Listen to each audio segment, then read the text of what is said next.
सर्वात दुर्मिळ घडलेली घटना आहे। बुलढाणा जिल्ह्यातील वैद्यकीय क्षेत्राच्या इतिहासातील एक दुर्मिळ घटना काल 28 जानेवारी रोजी समोर आली आहे।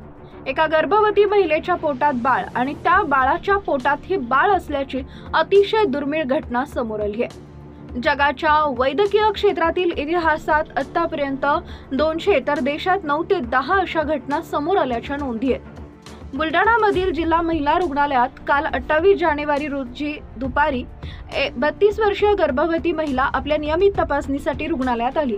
ही महिला 32 आठवड्यांची गर्भवती असल्याने डॉक्टरांनी तपासून तिला सोनोग्राफी करण्याचा सल्ला दिला।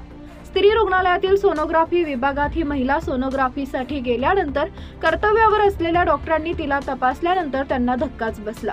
सोनोग्राफी केल्यानंतर डॉक्टरांना समजलं की महिलेच्या पोटात बाळ आहे आणि त्या बाळाच्या पोटातही एक दुसरं बाळ आहे। डॉक्टरांना विश्वासच बसेना म्हणून त्यांनी आपल्या सहकारी डॉक्टरांना बोलवून पुन्हा तपासणी करून निश्चित केलं।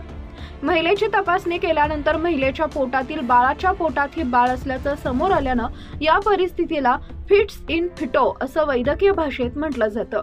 ही अतिशय दुर्मिळ अशी परिस्थिती असून आतापर्यंत जगात फक्त 200 तर आपल्या देशात 9 ते 10 अशा घटना समोर आल्याच्या नोंदी आहेत। त्यामुळे वैद्यकीय क्षेत्रातील इतिहासात बुलढाण्यात पहिल्यांदा अशा प्रकारची घटना समोर आली आहे। नेमकं ही दुर्मिळ घटना काय?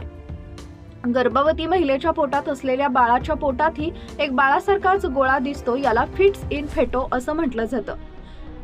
कॉन्जेनाइटल ॲबनॉर्मॅलिटी मुळे ही अशी परिस्थिती उद्भवते। जवळपास 5 लाख सामान्य गरोदर महिलांमध्ये एकतर 20 लाख गरोदर महिलांमध्ये एखाद्या महिलेत अशी परिस्थिती दिसून येते।